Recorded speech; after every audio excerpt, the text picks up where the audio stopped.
হাজারী সাহেবের আগমন, লালমনির পক্ষ থেকে, রংপুরের পক্ষ থেকে, লালমনির পক্ষ থেকে হুজুরের আগমন, হুজুরের আগমন।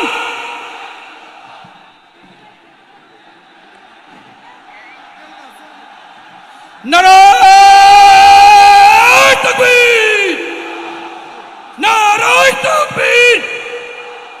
হুজুরের আগমন, লালমনির পক্ষ থেকে, প্রশাসনের পক্ষ থেকে, সেনাবাহিনীর পক্ষ থেকে, তাওহীদের পক্ষ থেকে, মুসলমানের পক্ষ থেকে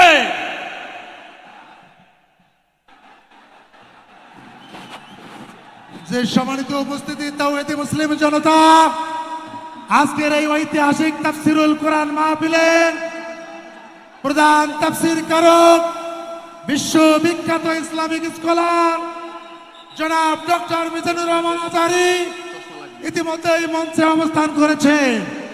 লালমনিরহাট জেলার পক্ষ থেকে আমরা অভিনন্দন জানাই, রংপুর বিভাগের পক্ষ থেকে আমরা অভিনন্দন জানাই।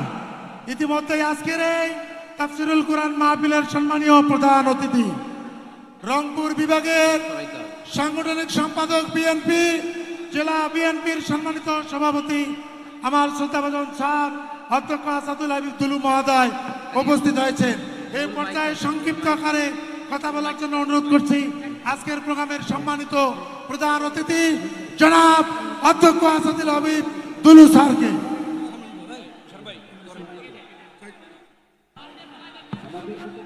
বিসমিল্লাহির রহমানির রহিম। উপস্থিত সম্মানিত তৌহিদি মুসলিম জনতা, আসসালামু আলাইকুম ওয়া রাহমাতুল্লাহি ওয়া বারাকাতুহু। প্রিয় রংপুর বিভাগের বিভিন্ন জেলা থেকে যারা আজকের এই তাফসিরুল মাহফিল উপস্থিত হয়েছেন, আমাদের প্রধান বক্তা, যার নতুন করে কোনো পরিচয় দেওয়ার প্রয়োজন হয় না, যাকে ঘিরে বাংলাদেশের মানুষের মধ্যে যে আবেগ, যে অনুভূতি সৃষ্টি হয়েছে, তার বহিঃপ্রকাশ ঘটেছে আজকের লালমনিরহাটের ঐতিহাসিক সোহরাওয়ার্দী মাঠে। ডাক্তার মিজানুর রহমান আজহারী, আমরা তার প্রতি কৃতজ্ঞ। লালমনিরহাটবাসী অনেক ব্যস্ততার মাঝেও উনি আমাদেরকে সময় দিয়েছেন। 5ই আগস্টের বাংলাদেশের পরিবর্তিত পরিস্থিতির মধ্য দিয়ে একসময় বাংলাদেশে রাজনৈতিক সভা তো দূরের কথা, একটি তাফসিরুল কোরআনের আয়োজনও করা সম্ভব হয়নি। পরিস্থিতি পরিবর্তন হয়েছে আমাদের। আমরা মনে করি যে উদ্দেশ্য, যে চেতনা নিয়ে বাংলাদেশের ছাত্র জনতা রক্ত দিয়ে একটি নতুন বাংলাদেশের সৃষ্টি করেছে, আগামী দিনে এমন একটি বাংলাদেশ আমরা করতে চাই যে বাংলাদেশে দুর্নীতি থাকবে না, বৈষম্য থাকবে না, স্বজনপ্রীতি থাকবে না, একটি সাম্যের বাংলাদেশ, সম্প্রীতির বাংলাদেশ করতে চাই। সুতরাং পবিত্র কোরআন এবং হাদিসের আলোকে উনি আলোচনা করবেন। আমি আর কথা বাড়াতে চাই না। আমি আবারও ওনাকে অভিনন্দন জানাই আমার এলাকাবাসীর পক্ষ থেকে। উনি অনেক কষ্ট করে আমাদের মাঝে উপস্থিত হয়েছেন। আমরা ওনার কথা শুনব এবং আমাদের জীবনে সেটি আমল করার চেষ্টা করব। আমরা কথা শুনি বেশি, আমল করি কম। আমরা যাতে আগামী দিনে আমাদের জীবন সেভাবে তৈরি করতে পারি, এই আশাবাদ ব্যক্ত করি আমি আমার কথা এখানে শেষ করলাম। আল্লাহ হাফেজ। বাংলাদেশ জিন্দাবাদ। ধন্যবাদ আজকের এই তাফসিরুল কোরআন মাহফিলের সম্মানীয় প্রধান অতিথি মহোদয়কে। আমরা লালমনিরহাটবাসীর পক্ষ থেকে প্রধান বক্তাকে একটা তাকবীর দিয়ে সংবর্ধনা দিতে চাই।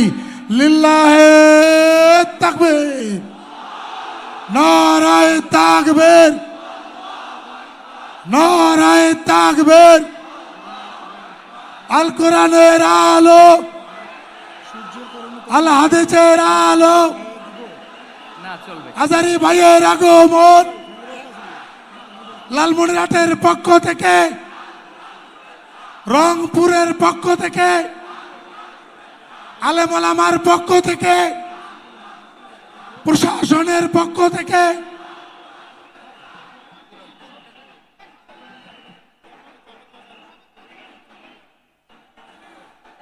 অপেক্ষার পালা শেষ। সবাই বলি আলহামদুলিল্লাহ। হে লালমনিরহাটবাসী, কোন ক্রাইটেরিয়াতে এই প্রোগ্রাম লালমনিরহাট পায় না। আমাদের প্রাচুর্যতা নাই, কিন্তু আমরা যে ভালোবাসতে জানি সেটা প্রমাণ করতে হবে। তৈরি আছি, সেটা হলো এখনই। একজনও থাকবে না যে দাঁড়ায় থাকবে। যে ভালোবাসে বলে দাবি করে সে বসে যাবে। আমি 3 পর্যন্ত গুনবো, দেখি ভালোবাসেন কিনা। 1 2 3, বসে যান। এবার আমরা যে কথা বলবো না, মানসামাতানাদা, মুক্তি সেই পায় যে নীরব থাকে। এবার সবাই আরবি হরফ বলবেন। মিম, যে মিম দিয়ে জান্নাতের তালা খুলবো। মিম। এই শাহাদাত আঙ্গুল ঠোঁটে সবার, ক্যামেরাগুলো আপনাদের দিকে। শাহাদাত আঙ্গুল ঠোঁটে। মিম।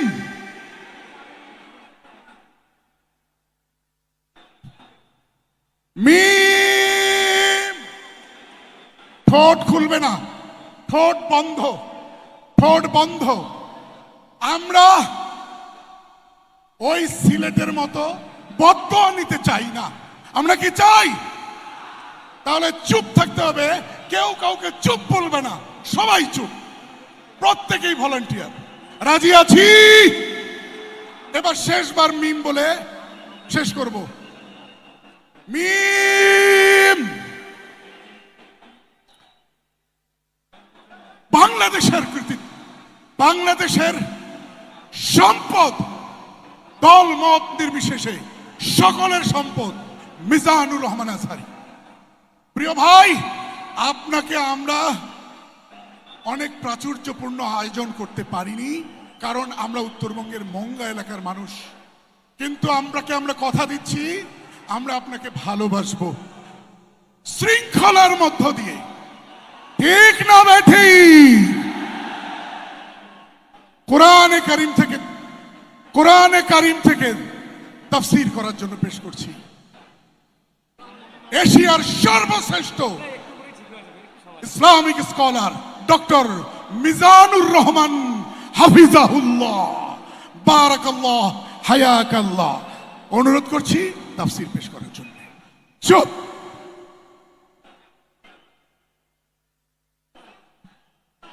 السلام عليكم ورحمة الله وبركاته. إن الحمد لله نحمده ونستعينه ونستغفره ونؤمن به ونتوكل عليه ونعوذ بالله من شرور أنفسنا ومن سيئات أعمالنا. من يهده الله فلا مضل له ومن يضلل فلا هادي له، أي فلن تجد له وليا مرشدا. ونشهد أن لا إله إلا الله وحده لا شريك له، هو الذي لا ضد له